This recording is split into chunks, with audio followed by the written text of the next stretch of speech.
Welcome to Grapevine.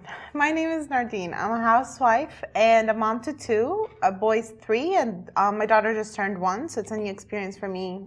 Girls completely different from a boy. They drive me crazy, but I love them to death.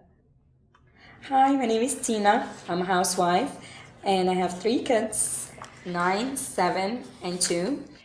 My 9 years old is the girl and she's amazing. The boys are good too, but she's amazing. I'm Susie and I'm a housewife as well. I'm a mother of 4. They range in age from 2, 5, 7, 8, going on 9. And I've said this a few times, but I'll say it again. My house is not a zoo. It's perfect and they're perfect and I have absolutely no complaints at all. And I'm sticking to that, although I'm not under oath, right? Hi, my name is Christine. I am not a stay-at-home mom. I'm a full-time pharmacist and I have 2 boys.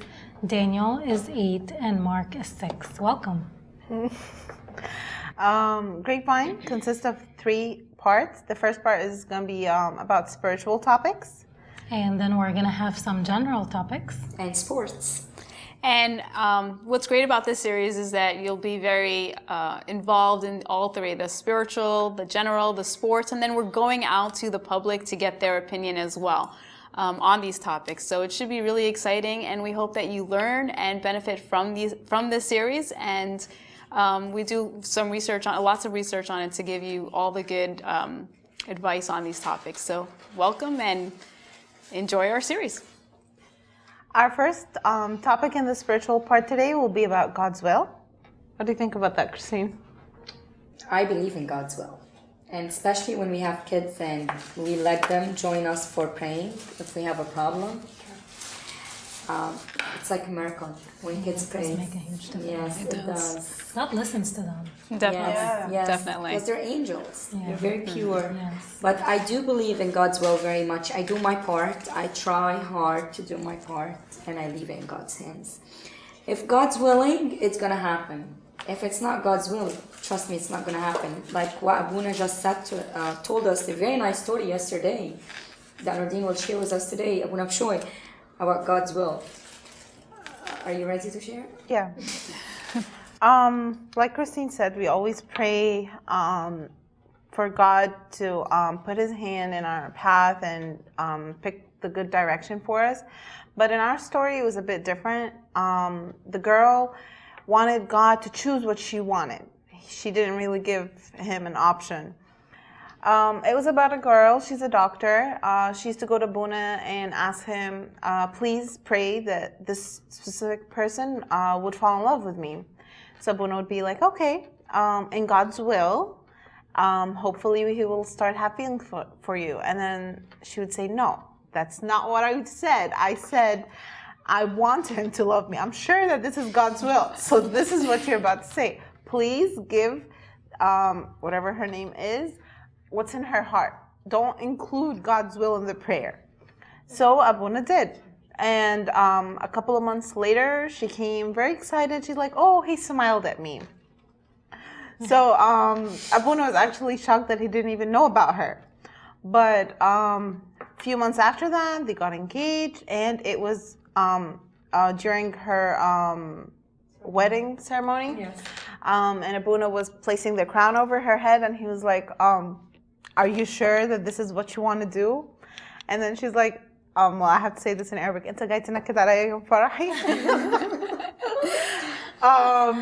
So, and then everything was fine. The guy was really amazing. He was good looking, good behavior, and everything. And then 3 months later, she was pregnant. Her life was perfect. So 6 months later, after she knew she was pregnant, her husband died. That's so sad. Yeah, well, it's a different twist. And then her husband's family kicked her out of the house because they consider her bad luck that he passed away after a short time after marriage. So now she's homeless with a widow with a baby. So she picked her path, but she didn't leave God's will. If she would have left it, he's an amazing guy, but God knew that he wasn't gonna last. So that's what happens when we decide to take God's hand out of our lives and pick our own path. That's so true. Like, That's a really powerful story. That's really sad. it is. Yeah. It's hard though because sometimes you feel like there's something that looks so good and that you deserve that really good thing and you pray about it and you kind of really like want it. And you're sure that this is the right thing. And it's like wanting like a job, like a specific job. You go to an interview and everything is amazing at the interview and then, you keep waiting for them to call you and nothing. It doesn't happen. And then, they select somebody else for the job and, you feel like it would have been great, like a great schedule, great environment. Good pay. Salary. Yeah, great salary, and then, you don't get it, so. I'm the opposite. Like when I feel like my life is so good for a certain time, like for some period of time, You look out. Yeah. Look how something big is with coming. my husband. Kids are awesome in school. So what's happening next? Everything is okay. Something big's coming, right? That's a great feeling to have that, wow, I have everything going well for me and we should be thankful then instead of saying, what's going on? Is this normal? I get scared because it doesn't happen more often, Right. I think that's very normal. And I think with our faith in God's will, I think a lot of us teeter-totter or we waver where we're like, I'm going to do whatever God's will is. And then when things aren't looking so sunshiny, then it starts to be like, well, this can't be God's will. Yeah. And then we kind of stay away from what we're like, that can't be it must be the devil or it must be something else. And we kind of distance ourselves away and like looking for God's will, even though that is his will for us at that moment. So we kind of waver by trusting in it or having faith in it, especially during those like times when it's harder and things aren't looking so great. Yeah. I think St. Mary sets like the best example for all of us, especially that she was so young and the angel appeared to her and told her the good news and she didn't question, she didn't, struggle through it. She just trusted God and she knew that it was his will. And I think if we have that in our hearts and in our minds, that we can just trust his will, then, it'll be peaceful and, just we'll have a better life. Right. I mean, she was 13, 14, and an angel comes to her and tells her she's going to have the Son of God, and she didn't even worry about what other people were thinking. She was like, I am your handmaiden. Do to me as your will. And she's awesome. And for someone that age, being that mature and so trusting in God, it's amazing for us to learn from that. And I love hearing about St. Mary, and whenever we commemorate her or when we talk about her in August and we do the fast and we teach it to the Sunday school kids, she's definitely one of like the favorite topics for me, just talking about such a strong woman. And even in the Feast of Canon, Christine was just saying. Sure. The wedding of Cana of Galilee, St. Mary was in a position where she had a problem and she could have done something about it because she's a saint. She could have done the miracle herself, but she wanted to teach us that we have to go to God and we have to lay down, our problems in front of God and just ask for his help and pray about it. And that's exactly what she did. She went to him and she said, we have a problem. We don't have any wine. And, she let him solve the problem and take the wheel. Yeah, and that's what we need to do in our lives. We just need to let God take the wheel. I think there's 3 different parts of people. One person will leave it up to God completely. Like St. Mary, what she did. I think she's the best. And other person like me, I do my part and I leave the rest to God. And the third person is like Nordine's example when she said, I want it this way or I want to ruin it and damage everything and say God's will. And say that's God's will. Right. Yeah. So it's 3 parts. It's just how close you are, how much you trust God. This is very important, and how we pray and if we have spiritual father that we ask all the time or come back to, or our father in confession, just too many things. You know, today, now that we're talking about this, it made me feel like when I pray at night with my kids, I'm actually not teaching them to you know, trust God's will. I'm telling them, God, please give me this. God, please, you know, provide for us. God, please do this. We're actually ordering God to do things for us. We are being thankful, but I'm not teaching them, God, if it's your will, please make us successful. God, if it's your will, please make us happy. You know, and I think, you know, that's what I'm going to start doing from tonight on. Is to because we kind of have to like plant the seed in them so that they can grow up trusting, having that kind of faith. Right.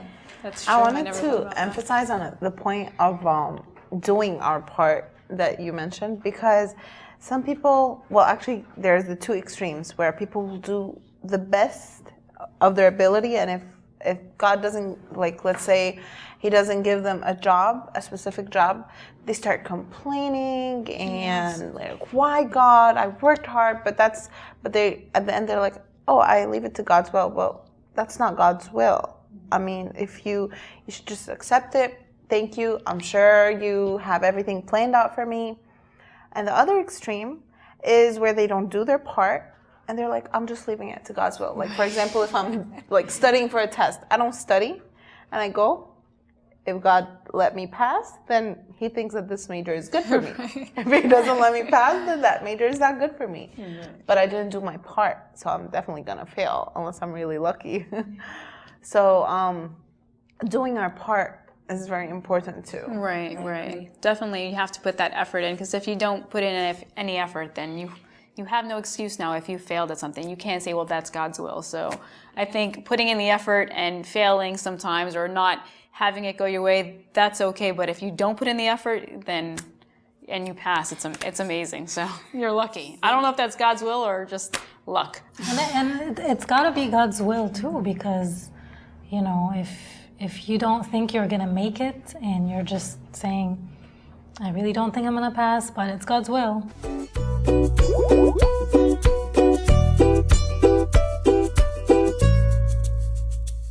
So to summarize the whole topic about God's will, that we should be thankful for what we have, whether it's something that we wished for or something complete opposite. We have to appreciate that God knows what's best for us, and he's working on that. Maybe we won't see it now, but we'll definitely see it down the road. That's true. Now we're going to move on to our next general topic. And since it's close to Halloween, we thought of discussing how we should react, or how our church should react towards Halloween. What do you think about that?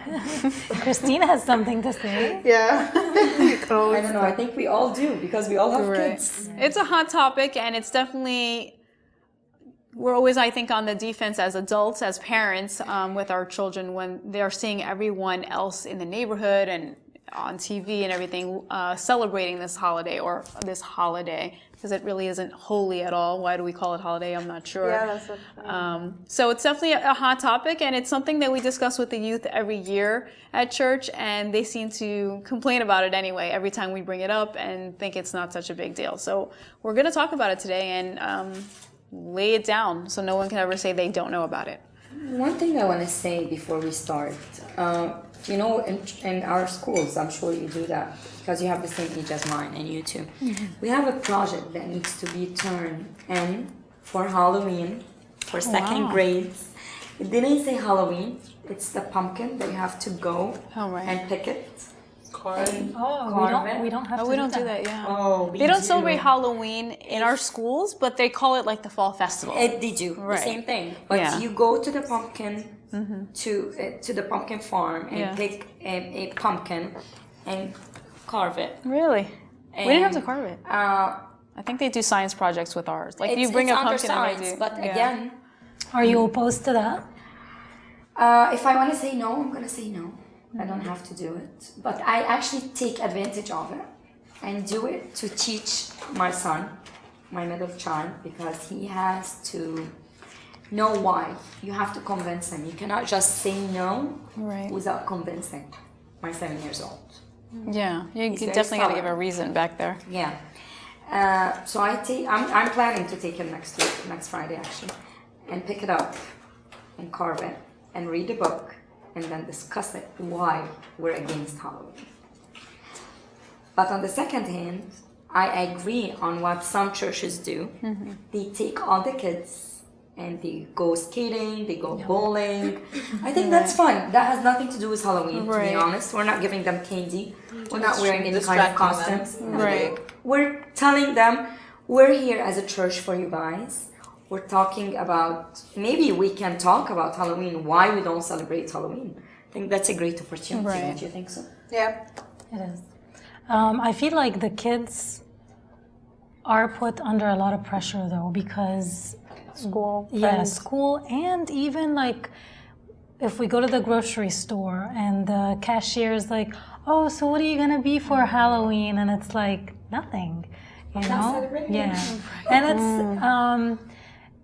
I feel like it's hard for them if they don't know exactly why they're not participating. So I think our role as parents and as Sunday school teachers is huge, because we need to make sure that they understand why they're not participating, and they can very briefly say, the reason in front of the person. Yeah. And that will help them down the road with more bigger issues, in their lives. So. Yeah. And also, I know that none of us have teenagers yet, Thank but God. Soon. There's no rush. in Florida, in Universal Studios, they have the Halloween Horror Nights, and I hear so many parents. They go to Buna, they're like, please convince my son, convince my daughter not to go with her friends. I mean, teenagers or young adults look at it as, I know it's wrong, I'm not going to believe in the devil, but I'm just going to have fun. So that's also another topic, because as we are fighting against Halloween, I guess the generation is growing more into like dressing up, doing stuff like, now people dye their hair, put tattoos on. It's going, and it's not only in the United States, it's even going in Egypt. It's in Egypt now. I know. Really? I've seen so many pictures. I I'm did like, not okay. know that. Yeah. Wow, something Yeah. that started in Ireland is all the way in Egypt now. That's that's odd. Yeah. That's really. So like what Christine said, all churches should do something, at least for the kids that are a young age, to do some activity to distract them, skating, or like Sayedna mentioned before in a letter, skits, talk to them about our saints, things like that, just to not to feel excluded or outsiders. But just we have to educate them about Halloween. So they have to stand up and say, no, we don't celebrate Halloween because of this and that. It's a devil celebration and we don't believe in devil. Right. And one other thing, every park we go, like SeaWorld, like Disney, Everyone you're has giving it. candy during October like no other. Right. Yeah. Like Halloween everywhere we It go. is. So It's like Christmas now. yeah, take Right. advantage of the good side, good things, and disadvantage of other things. Like for example, in school next week, every day we have different thing. Every day we have different day of celebration, like crazy hair day, like socks day, like candy day or snacks day. They don't put it under Halloween celebration, but it is. Come on. It Right. is for Right. Yeah. If they're doing it that way. What are you gonna tell your kids? Make sure you don't get candy if they No, offer you get the candy. candy. No, Right. like for my kids, I feel bad because they will feel like left out. Right. Right. Yeah. So, I mean, what's wrong with carving a pumpkin? I guess it depends What's on wrong what with- you're carving into it. I mean, if you're carving a flower and you're doing it on a different day, then I don't know. I definitely think that I think it's easier with the little ones, especially if the little ones are not going when we were young, we were ignorant. We didn't know. Our parents didn't know. This is like a new thing that the church is doing, which is great. The internet is great because it gives us the technology. It lets us get the information quick. So now we know what it is. When we were young, we didn't. Our parents didn't know. Egyptians didn't know. Yeah. So we did go trick-or-treating, and now that we're older and we're learning about it in church, we can't say that we're ignorant anymore. We know what the celebration's for. We know that it's darkness and God is light. So we're starting very young with our kids, and I think sometimes maybe they'll ask us each year, like, why are we not celebrating? And then we reinforce it and tell them. I think it gets harder as we get to the teenage years, because here in Florida, you've got Disney doing something, and you have Universal Studios with their Halloween Horror Nights, you have Busch Gardens doing something, you have SeaWorld. So it's like all the theme parks, which everyone has passes for, annual passes, and how do you avoid it? And then, of course, their friends are going to Halloween parties. Maybe they're not dressing up, or maybe they are dressing up and they're not going trick-or-treating, the teenagers, but they are dressing up.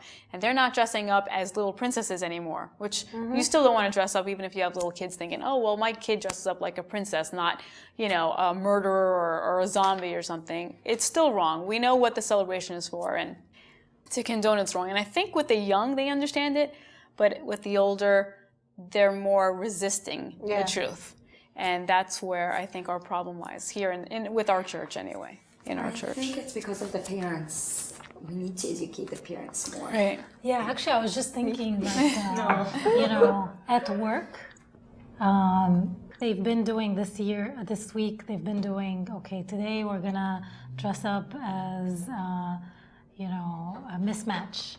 And tomorrow we're going to do Twins Day, so you wear the same outfit as somebody else at work. And they don't label it Halloween.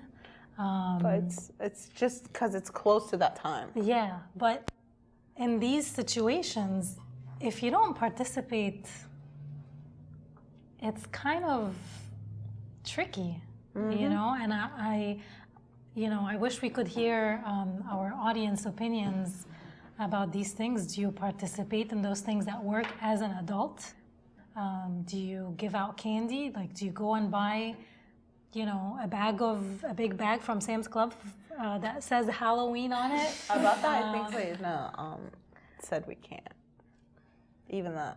Like, he said not to, if they knock on your door, don't give out anything. Even, like, sometimes when you go to grocery stores, on Halloween Day, they give candy to the kids. No, thank you? You tell your kids to say no thank you. Try to avoid the grocery really store, I guess. Hard. Especially that, like Mary said, or I think Tina, that the next day when they go to school, everyone's sharing their sweets. So our kids are the only one without any. So that also makes them feel like outsiders. So I don't know. So what's wrong with candy?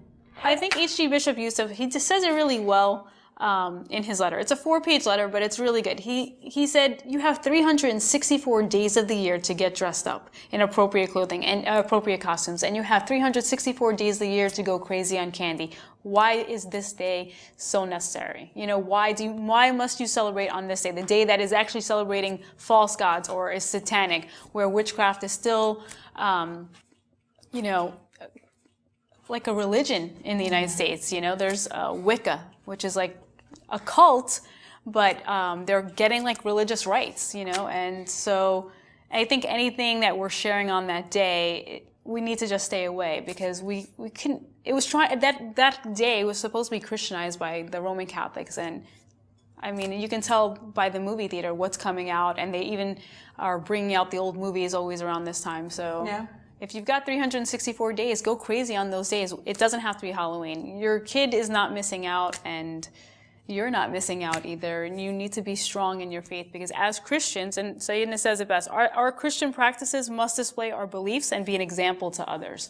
So if we're witnesses for Christ and we're living in the light, and then we can't show anything, we can't share with the darkness at all, and we need to be true to our faith. That's true. It's just hard for the kids. It is. It's hard. Like in some daycares, for example, mine, they're like, oh, it's dress up day. And I love to dress up my kids. I just enjoy it. So I go, and there's not even one kid that's not dressed up. You're right. I mean, last Halloween I dressed up my kid, but this this Halloween I can't, Right. because he started to understand that it's like he saw when we went to a specific store, he saw the ghosts and all that, and he's like, I want this. No, we're not starting that right now. Yeah. And it starts young. Yeah, it And does. if they start and they know that you're gonna buy it, they will keep going. Yeah. Right. Exactly. Yes. So we all know that our church is against Halloween. It's just we're trying to figure out how to deal with our kids in this day. I hope that we could get more ideas or more opinions from the audience. But that's it for today and the general topic. And we're gonna head to George and the sports.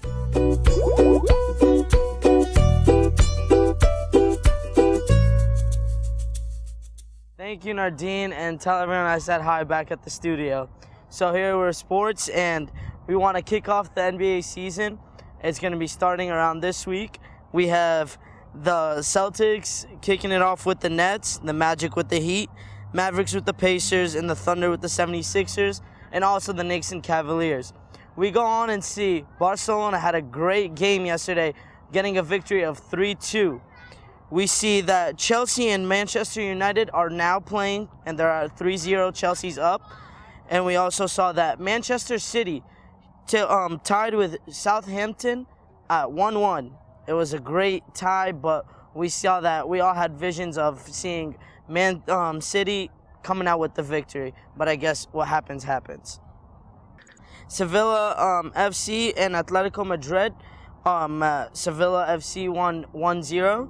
And we also saw Real Madrid and Athletic Bilbao is coming up and coming with a game next week right here up in sports.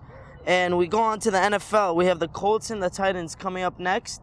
We have the Vikings and the Eagles. And we also see the Browns and the Bengals. I'm sorry. The Redskins and the Lions. We see that all have out the Redskins coming out with the win, but I'm kind of rooting for the Lions out here. We go on and see that Toronto and Chicago Fire are playing, and that New York City FC and Columbus Crew are playing. We all see that Orlando City, our favorite team, is coming up on DC United, and then LA Galaxy is playing FC Dallas. We see now the women's international is coming out that they have a friendly against Switzerland, United States against Switzerland, and college football. Friday college football and Saturday college football. We had Louisville beating North Carolina State, Wisconsin, and Iowa. Wisconsin came up with the win. North Carolina beat Virginia. Alabama beat Texas A&M. West Michigan beat East Michigan. Memphis lost to the Navy. And then we had West Virginia beat TCU. Michigan also came out with the victory of demolishing Illinois 41-8. We saw Nebraska beat Purdue. Utah beat UCLA. Not such a great win, but it was a win, 52-45. Auburn killed Arkansas 56-3. Washington came out Oregon State 41-17. Don Chalao, a good shoulder-to-shoulder challenge with Steven Wright, and then touches right through Schilder's legs and calmly passes that ball into the back of the net for the 1-0 lead in the first half. Houston also lost to SMU. Oklahoma beat Texas Tech 66-59. Penn State beat Ohio State 24-21. And Ole Miss lost to LSU 21-38.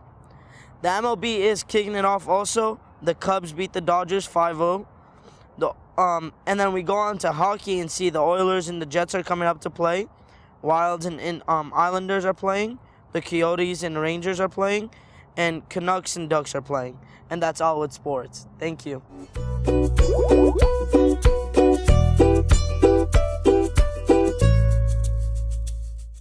We're back, and that's it for today. We talked about God's will in our spiritual part, and how we should be thankful and leave everything in God's hand after doing our part and praying for it. Try to educate your kids about Halloween, please. Try to work harder with them. If you do it now, it's going to be much easier when they grow up. We hope that you enjoyed this series and you enjoyed watching the sports as well and talking to George about that and hearing what the public has to say as well. Thank you so much for watching. See you next time.